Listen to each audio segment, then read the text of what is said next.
February 2013. The city of Los Angeles holds its breath, shrouded in a disquieting winter chill. Downtown, amidst the neon glow and the ceaseless hum of urban life, stands the Cecil Hotel. A place with a shadowed past, a silent witness to decades of the city's darkest tales. For many, it's just another building, a relic of a bygone era. But for one young woman, it would become the final chapter in a story that continues to baffle and haunt us to this day. This is the story of Elisa Lam, a 21-year-old student from British Columbia, Canada. Bright, adventurous, and filled with a wanderer's spirit. Elisa embarked on a solo trip across the west coast of the United States. She documented her journey on her blog, sharing her thoughts, her excitement, and her struggles with an honesty that was both raw and relatable. Her blog, a digital footprint of her journey, was titled Ether Fields. It was a space where she explored fashion, life, and her personal battles with bipolar disorder and depression. She wrote about the weight of her illness, but also about her hopes for the future, her desire to see the world and to experience everything it had to offer. Her journey was a quest for independence, a step into the unknown. After visiting San Diego, she arrived in Los Angeles on January 26th.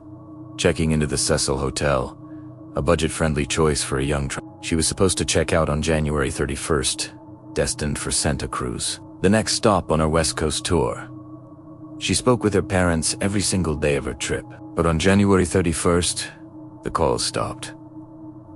Elisa Lam had vanished. Her parents immediately reported her missing. The Los Angeles Police Department launched an investigation. They searched her room, combed the hotel, and spoke with staff and the few people who remembered seeing her. A worker at a nearby bookstore recalled her being cheerful and outgoing, buying gifts for her family back home. But inside the Cecil, the trail went cold. Days turned into weeks. There were no signs of foul play, no ransom notes, no clues as to where a vibrant young woman could have simply disappeared from a busy downtown hotel. The case was stalled. Publicly, the LAPD had no leads, desperate for a breakthrough. On February 13th, nearly 2 weeks after her disappearance, they made a decision that would turn a local missing person case into a global internet phenomenon. They released a video. It was the last known footage of Elisa Lam. 4 minutes of silent, grainy surveillance tape from one of the hotel's elevators, recorded in the early hours of February 1st. The video is unsettling, not for what it shows, but for what it doesn't. We see Elisa enter the elevator. She presses a series of buttons, seemingly all of them, but the doors don't close. She waits. She then cautiously peeks out into the hallway, looking both ways as if expecting someone, or hiding from someone. She darts back into the elevator, pressing herself into the corner, as if trying to become invisible. Again, the doors remain open. She steps out into the hallway once more, her movements becoming more frantic, more perplexing. She stands just outside the elevator, her hands moving in strange, unnatural gestures. She seems to be talking, gesticulating, interacting with something or someone just out of the camera's view, but there is no one there.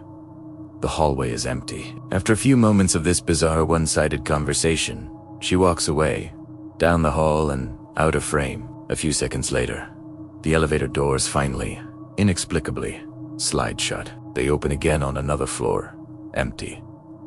And then again, this was the last time anyone ever saw Elisa Lam alive. The video went viral. It was viewed millions of times, dissected frame by an army of online sleuths. Theories exploded across the internet.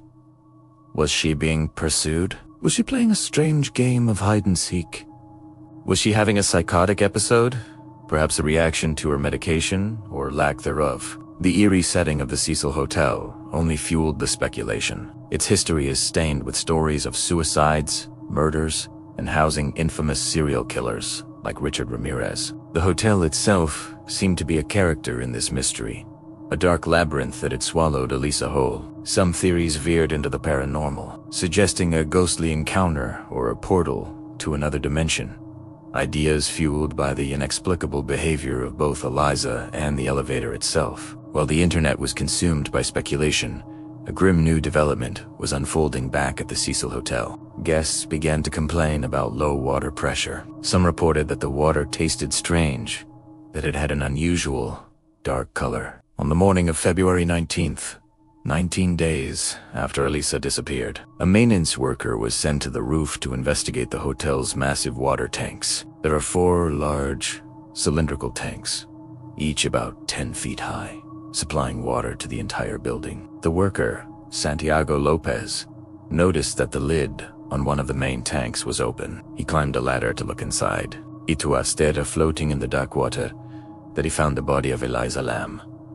The discovery only created more questions. How did she get up there? The rooftop was supposed to be a restricted area with locked doors and alarm systems. Hotel staff claimed it was nearly impossible for a guest to gain access without setting off an alarm. And even if she did get to the roof, how did she get inside the water tank? The lid alone was a heavy, solid piece of metal, difficult for even a strong person to lift and close from the outside, let alone from within the tank. And why? Why would she climb into a water tank on a cold winter night? The official autopsy report was released several months later. The LA County Coroner's Office ruled her death as an accidental drowning. They also listed her bipolar disorder as a significant contributing factor. The toxicology report found traces of her prescribed medications, but it suggested she may have been under-medicating or had stopped taking her medication altogether. The theory was that she had suffered a severe manic or psychotic episode, which could explain her strange behavior in the elevator and her subsequent journey to the rooftop. In this state of confusion and paranoia, she might have climbed into the water tank, perhaps seeking refuge from a perceived threat, and was then unable to get out, ultimately drowning. To the authorities, the case was closed. Accidental death, a tragic end to a story of mental illness. But for many, this explanation feels incomplete. It doesn't fully account for all the troubling details. How did she bypass the locked and alarmed doors to the roof?